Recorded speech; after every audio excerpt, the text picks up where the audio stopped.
ChatGPT is all the hype right now, but are you really getting the most out of it? The good news is, this ChatGPT tutorial is all you'll ever need this year. I'll be covering everything you need to know about ChatGPT, from the basics to essential features and all the way up to advanced features. So let's get down to it. To start using ChatGPT, you want to open your browser and search chatgpt.com. This will take you directly to the homepage, where you can log in if you already have an account or sign up if you don't have one. Don't worry, signing up is completely free and pretty fast. Now, once you're logged in, your screen should look something like this. I know it doesn't look like much to work with right now, but soon you'll realize that there is actually so much you can do here. From a glance, you can see that the ChatGPT default screen is divided into two. We have the main screen, and in the middle of it is the question, "What can I help you with?"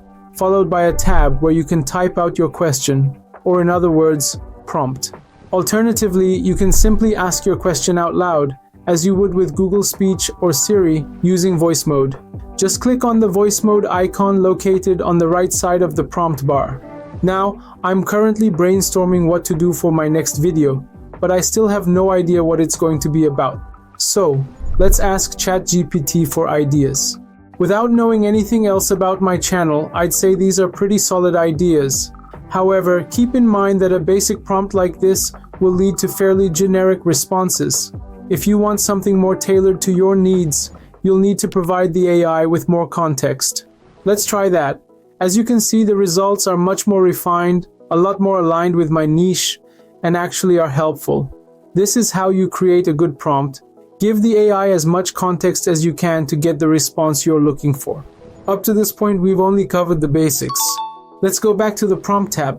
Right below where you're supposed to type out your question, you can see that there are more icons. The first, which is a plus sign, allows you to upload files from Google Drive, Microsoft OneDrive, or even your computer. You can then analyze your document with ChatGPT to extract specific information much more quickly. Next, we have search. You see, one downside with ChatGPT is that its database actually has a cutoff date, which basically means that the AI has no knowledge of anything that comes after that cutoff date. With search, however, you can get up-to-date results from all over the internet, along with the sources from which that information was extracted. Next to search, we have reason. Now, this is a pretty interesting feature where rather than just generating an answer to your prompt, the AI also shows you its thought process in real time. Using an example of one of the topics it generated earlier, you can see that the AI thought about the answer for a few seconds, laying down how it worked out the answer in detail. ChatGPT also comes with two additional features on the prompt bar: an image generator, which you can use to generate images from just prompts, and Canva, which is actually an editing tool. Yes, you can draft or refine your ChatGPT results, or any text or code for that matter, without actually leaving ChatGPT, thanks to Canva. Taking another topic example from our earlier results, I generated more information on that.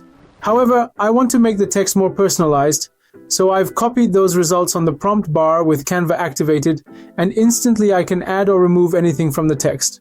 The best part? The icons at the top right side of the screen allow you to see where you've changed, undo those changes, copy your final draft, or even share with anyone you want by creating a link. Now that we've explored ChatGPT's main bar, or if you like, the main screen, let's look at the sidebar, which is this part I have enclosed in red. The sidebar is basically your account management area. This is where your chat history is kept. You can go back to your previous chats. You can also archive them or even erase them completely. The sidebar is also where you can start a new chat with the AI.